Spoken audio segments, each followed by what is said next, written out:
રાજ્યભરમાં hit and run કેસની ઘટનાઓમાં સતત વધારો થઈ રહ્યો છે. અટકવાનું નામ જ નથી લઈ રહ્યા.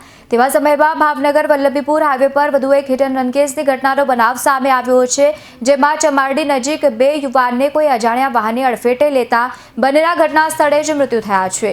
અકસ્માત સર્જીને વાહન ચાલક ઘટના સ્થળેથી વાહન લઈને નાસી છૂટ્યો હતો. મૃતક યુવાનોનું નામ રવિશંકર અને મનોજ કુમાર છે અને બંને સિહોરની શેલિંગ મિલમાં કામ કરતા હોવાનું પણ સામે આવ્યું છે. જ્યારે સમગ્ર મામલે હવે પોલીસે કાર્યવાહી હાથ ધરી છે.